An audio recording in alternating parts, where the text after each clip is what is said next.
Malam semua, karena besok Jumat, hari yang baik untuk memulai segala sesuatunya.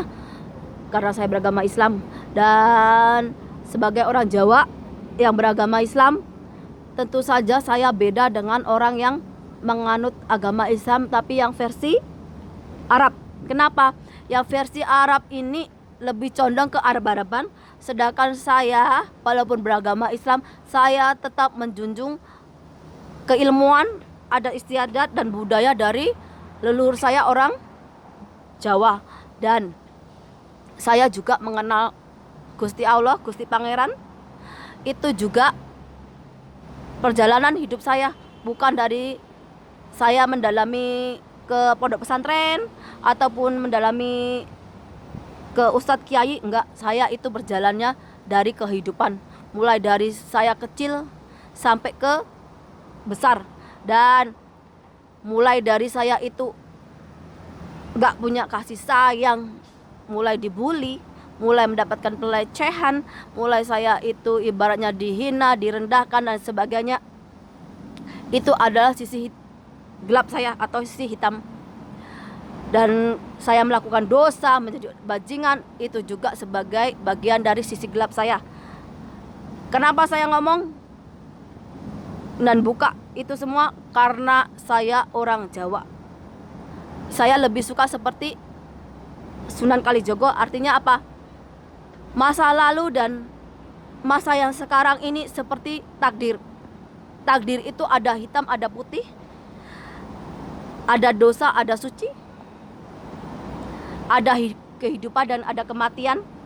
Karena apa? Karena Tuhan menciptakan sepasang segala sesuatu seperti Adam, Hawa, seperti Yin dan Yang, negatif, positif dan sebagainya.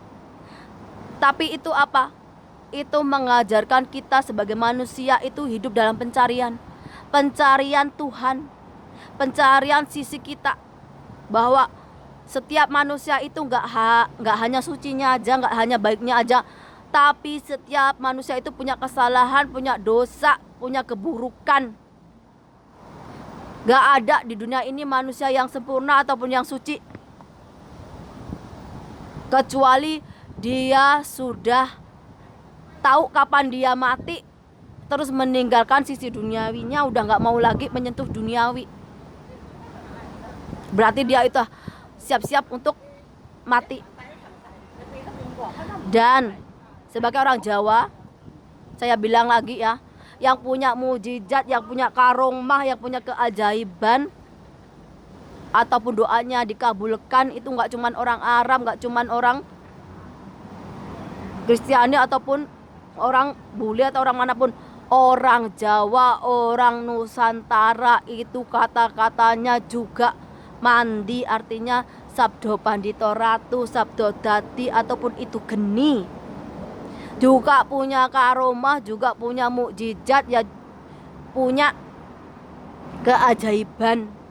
Benda-benda kecil itu bisa jadi mukjizat atau keajaiban buat kita. Kalau diri kita itu sudah selaras sama Tuhan, maka benda sekecil apapun kita akan tahu bahwa oh itu adalah mukjizat dari Allah. Oh, itu adalah hukuman dari Allah. Kenapa? Karena kita sudah menyatu sama Tuhan. Jadi perbuatan kita itu mendatangkan baik atau buruk kita udah tahu. Makanya kita akan lebih berhati-hati menjaga omongan, menjaga perbuatan, menjaga hati, menjaga pikiran. Dan jangan pernah merendahkan orang Jawa ataupun leluhur-leluhur kita sendiri. Kenapa? Karena kamu makan, minum, lahir di tanah Jawa, di Nusantara. Jadi kamu nanti kualat sama apa yang udah kamu lakukan pada akhirnya. Kalau cuman kesaktian, kalau cuman karomah, mujizat, keajaiban atau apapun, orang Jawa, orang Nusantara itu punya semuanya juga. Gak cuman yang dari Arab aja. Makanya kenapa Sultan Agung bisa mendatangkan balap bencana ke Arab waktu dia merasa tersakiti atau marah ketika dibilang bahwa nggak pantas punya makam di Arab sana. Jadi kalau cuman orang Jawa, orang Nusantara dibilang syirik, musyrik, kafir itu udah biasa, udah dari zaman nenek moyang kita udah digituin. Makanya gak heran. Cuma saya tegaskan lagi, kalau kamu hidup di Jawa, di Nusantara, hati-hati. Tanah Jawa itu malati. Nih, gak cuman buat pendatang. Orang Jawa sendiri kalau tingkah laku kamu itu durjana, tingkah lakumu itu penuh angkara, ya kamu nanti kemakan tanah Jawa sendiri. Karena apa? Karena tanah Jawa itu nggak sama seperti tanah-tanah yang lainnya. Kok bisa? Kalau kamu nggak percaya, kamu lihat sejarah. Di mana berbanyak tempat itu makanya angker. Makanya kalau kamu nggak punya iman, nggak punya takwa, nggak punya keyakinan sama Tuhan, sering kena santet lah, sering kena kesurupan, ibaratnya kamu sering gampang dicelakai orang atau sial. Itu kenapa? Itu karena kamu itu nggak punya iman, nggak punya takwa, nggak punya keyakinan sama Tuhan. Jadi dalamanmu ini kopong. Jadi ketika kamu melakukan kejahatan aja, karmanya kamu masuk ke dalam kamu, atau kamu dijahatin orang udah masuk. Karena dari diri kamu sendiri udah nggak punya sisi kerohanian atau iman atau takwa kepada Tuhan.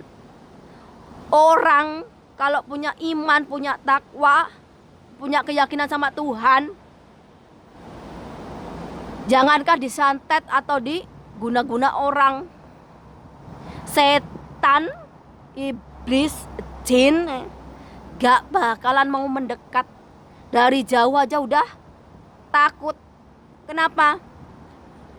Karena mereka udah tahu nih, oh yang dihadapin itu sesuatu yang dari Tuhan. Mereka udah gak bakalan deket. Jadi kalau masih ada yang kena santet, kena ini, kena itu, yang diperbaiki itu diri kamu sendiri. Dengan apa? Dengan mendekatkan diri sama Tuhan. Kalau kamu udah mendekatkan diri sama Tuhan, otomatis perbuatan kamu itu ya baik. Nggak cuma perbuatan, ya kata-katamu baik, pikiranmu baik, hatimu baik. Jangankan kamu disantet orang, demit, jin, setan aja nggak bakalan berani deket kamu. Kenapa? Karena kamu sudah mengenal Tuhan. Kalau kamu sudah mengenal Tuhan, dibimbing Tuhan, maka aura yang keluar dari tubuh kamu ya aura baik. Yang jahat-jahat itu gak bakalan berani mendekat. Kalau mendekat pun kamu udah punya tamengnya, gak bakalan berani gangguin kamu. Itu kalau dari segi gaiban. Kalau dari segi manusia, orang jahitin kamu dibully, kamu dijelekin, kamu dihina, kamu direndahkan, kamu anggap mereka itu seperti angin. Bodoh amat, toh nanti dia dapat balasannya. Bahwa kamu itu apa-apa di depan matamu. Kalau kamu sudah mengenal Tuhan, kamu bakalan masa bodoh. Kenapa? Karena Tuhan yang akan membalasnya. Kamu cukup diem aja, karmanya itu bakalan datang. Kalau kamu masih hidup, ya lihat mereka mati ataupun mereka mengalami yang namanya karma, perbuatannya pasti itu terjadi. Kok saya tahu? Karena saya sering mengalami itu. Ketika saya bikin orang kayak apapun, dimanja, nanti kita akan tahu karmanya seperti apa. Entah dia mati, entah dia sakit, entah dia bangkrut, entah dia apa, entah karena dia musibah. Bukan berarti kita mendoakan, tapi apa? Dia menuai karma atas perbuatannya sendiri. Itu sama seperti kita. Kalau kita berbuat jahat kepada orang lain, ya sama, kita juga akan dapat balasannya. Perang antara Israel, Palestina, kalau yang agama Islamnya seperti saya, mau perang secara apa coba? Di situ ada Yahudi, ada Kristiani, ada Islam. Ketiga-tiganya juga punya nabi. Tuhannya juga satu. Tinggal mana yang benar dan salah. Kalau benar maka dia menang, dilindungi Tuhan. Yang salah dia akan salah atau seleh dengan sendirinya. Ingat itu. Gak kira kamu agamanya apa. Kalau kamu itu niatnya gak baik, menzalimi yang menzalimi yang lemah, menzalimi yang ibaratnya harusnya kamu lindungi dia, malah kamu zalimi, maka kamu akan juga nanggung akibatnya. Tapi kan semua negara sekarang ikut-ikutan perang. Gampang kalau semua negara udah ikut ke sana perang. Allah itu gampang. Antar aja bala bencana ke negara masing-masing, toh nanti mereka juga akan sibuk ngurusin negaranya sendiri-sendiri.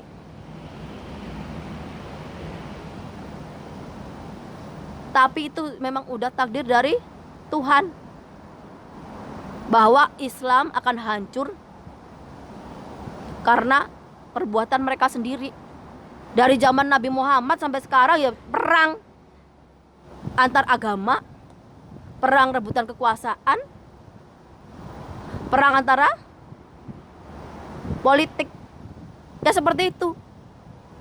Negeri Arab takdirnya seperti itu. Sampai datangnya Imam Mahdi. Karena apa? Karena yang dibetulkan adalah akhlak mereka, moral mereka, akidah mereka. Kalau selama ini mereka itu yang diajarkan mempelajari cuma dendam, sakit hati, masa lalu yang tentang perang dan perang, Imam Mahdi akan mengubahnya menjadi apa?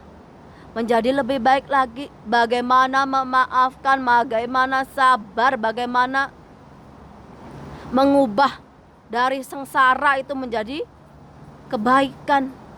Belajar memaafkan. Agar apa? Agar hidup damai, nyaman, bikin surga di dunia ini, di tanah mereka sendiri. Kalau perang melulu, kapan mereka mau hidup damai, mau hidup nyaman? Kalau di otaknya cuma membunuh, perang, surga itu diciptakan sendiri sama mereka, di tanah kelahiran mereka, di mana tanah mereka dipijak. Kalau mereka aja nggak mencintai diri mereka sendiri, keluarga mereka sendiri, tanah kelahiran mereka sendiri, kita juga gak mampu mengubah mereka. Mau sampai kiamat gak bakalan terjadi kalau mereka gak mau mengubahnya. Ini juga contoh untuk orang Indonesia. Jangan mau diadu domba, tapi udah terlambat. Kebenciannya udah menjalar mendaging. Sampai ada yang bilang mau perang sama Cina. Siapa yang ngajarin mau perang sama Cina? Siapa yang ngajarin otak kalian itu mau perang sama Cina? Leluhur kalian itu loh sudah mix sama orang Campak, orang Vietnam, orang Cina zaman kerajaan dulu. Wali Songo aja udah campuran Cina. Ajaran siapa? Coba. Belajar itu belajar yang baik-baik. Jangan belajar menjadi orang yang gak baik. Gak kira kamu agamanya apa?